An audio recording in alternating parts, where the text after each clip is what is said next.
பிறந்த ஊர் கோவிந்தன் வாழும் ஊர் என்பர் பெரியோர். கோதை பிறந்த ஸ்ரீவில்லிபுத்தூரிலே கோவிந்தன் குணம் பாடி திருவாடிப்பூர திருநாளை நாம் கொண்டாடி மகிழ்ந்தோம்.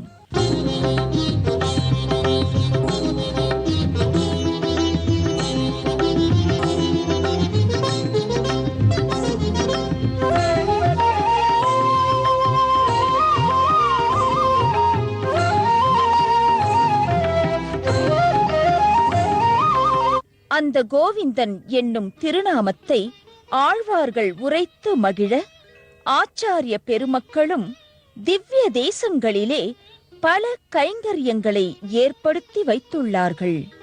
அவ்வகையிலே கூடாரை வெல்லும் சீர் கோவிந்தனாய், குறையொன்றும் இல்லாத கோவிந்தனாய், இற்றை பறைகொள்வான் அன்று காண் கோவிந்தா என்னும்படியாக கோவிந்தன் வாழும் திவ்ய தேசங்களில் நடைபெறும் வைபவங்களை ஆண்டாளுடன் சேர்ந்து தரிசிப்போம். வாருங்கள்.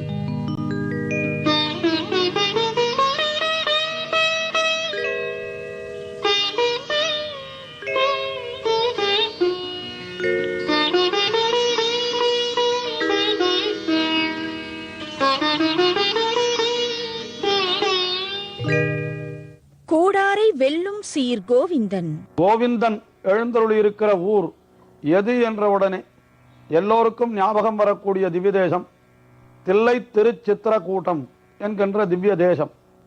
அந்த கோயிலிலே எழுந்தருளியிருக்கின்ற கோவிந்தராஜனுக்கு விசேஷமாக உற்சவங்கள் எல்லாம் நடைபெறுகின்றன.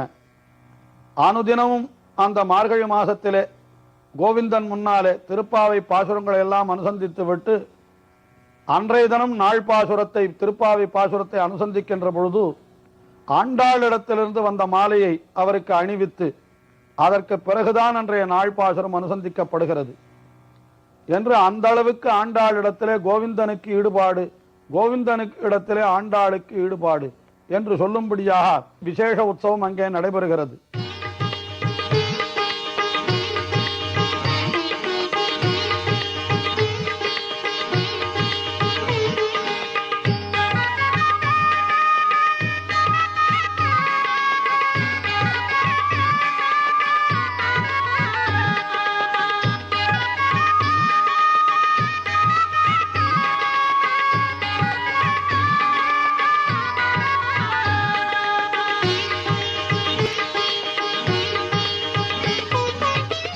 சோழ நாட்டு தில்லை திருச்சித்திரக்கூட திவ்ய தேசம் இன்றைய நாளில் சிதம்பரம் என்று பெயர் பெற்ற திருத்தலம்.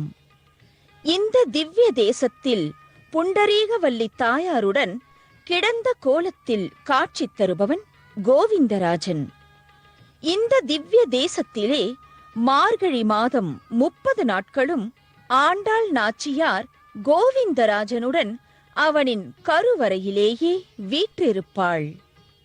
தினமும் அதிகாலை வேளையில் தான் இயற்றிய திருப்பாவையை கோவிந்தராஜனுடன் கேட்டு இன்புற்று வீற்றிருப்பாள் ஆண்டாள்.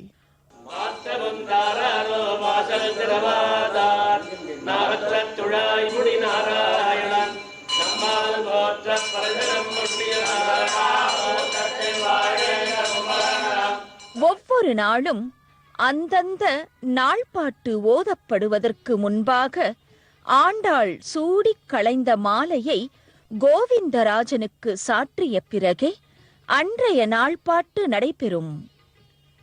ஆண்டாளின் மாலையை அணிந்து கொண்டு அவள் இயற்றிய சங்கத் தமிழ் மாலையை கேட்டு இன்புறுவான் கோவிந்தராஜன்.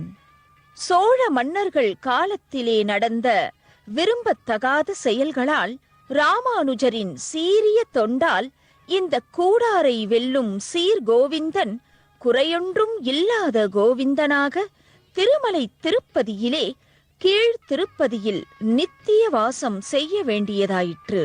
ராமானுஜர் ஆற்றிய வைணவத் தொண்டிலே இந்த சீரிய பணியினால் திருப்பதியிலே கோவிந்தராஜன் மிகவும் விசேஷமாக பல உற்சவங்களை கண்டருள்கின்றான். குறையொன்றும் இல்லாத கோவிந்தன். அதே கோவிந்தராஜர் அவர் பிற்காலத்திலே சில நிர்பந்தங்கள் காரணமாக ஸ்ரீ ராமானுஜர் அந்த கோவிந்தனை எழுந்தருளப் பண்ணி கொண்டு போய் திருப்பதியிலே, அதாவது திருமலையினுடைய மலையடிவாரத்திலே இருக்கக்கூடிய ஒரு கோவிலிலே அவரை பிரதிஷ்டை செய்து விட்டார். அங்கே இருக்கின்ற கோவிந்தனுக்கும் ஆண்டாளுக்கும் கூட மிகவும் விசேஷமான உற்சவங்கள் நடைபெறுகின்றது. அதிலேயும் இந்த திருவாடிப்பூர உற்சவம் திருமலையிலே திருப்பதியிலே கோவிந்தராஜர் சந்நிதியிலே நடைபெறுகின்றது என்று சொன்னால் அது மிகவும் விசேஷமான உற்சவம்.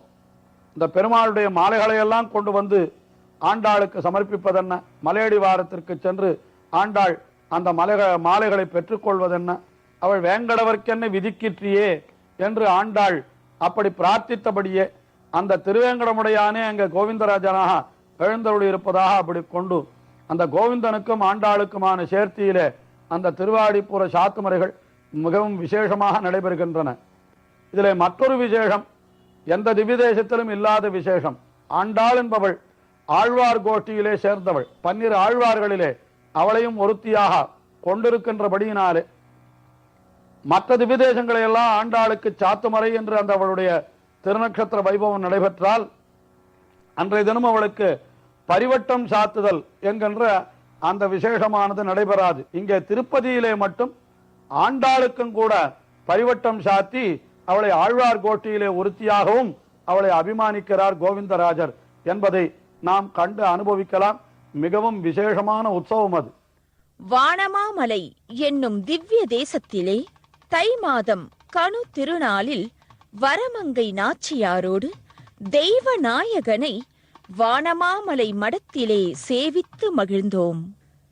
பெரிய ஜீயர் என்று போற்றப்படும் மணவாள மாமுனிகளால் முதலாவதாக ஏற்படுத்தப்பட்ட வானமாமலை மடத்திலே உத்தராயணத்தில் தை மாதத்தில் நிகழும் வைபவம் அது. அதே மணவாள மாமுனிகளால் ஏற்படுத்தப்பட்ட திருமலை திருப்பதி சின்ன ஜீயர் மடத்திலே ஆண்டாளுக்கு தட்சிணாயனத்தில் திருவாடிப்பூர திருநாள் நடைபெறுகிறது.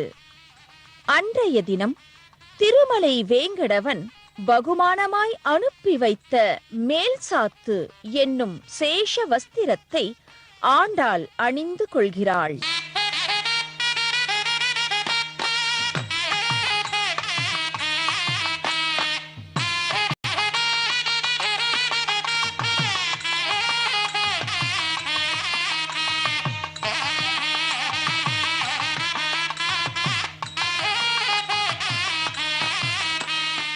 திருவாடிப்பூர நன்னாளில் அலிப்பிரி என்னும் திருமலை அடிவாரத்திலே கோவிந்தராஜனுடன் எழுந்தருளியிருக்கும் ஆண்டாளுக்கு பெரிய ஜீயர் சுவாமிகள் மூலம் மேல் சாத்து வஸ்திரம் அணிவிக்கப்பட்டு பின்னர் சின்ன ஜீயர் சுவாமி மடத்திற்கு எழுந்தருள்கிறார்கள் திவ்ய தம்பதிகள். தன் குலமகளை குல விளக்கை அரங்கனுக்கு அளித்த பெரியாழ்வார் நிலையிலே சின்ன ஜீயர் சுவாமிகளும் கோவிந்தனையும் கோலப்பாவையான ஆண்டாளையும் எதிர்நின்று வரவேற்று தன் மடத்திற்கு எழுந்தருளச் செய்கிறார்.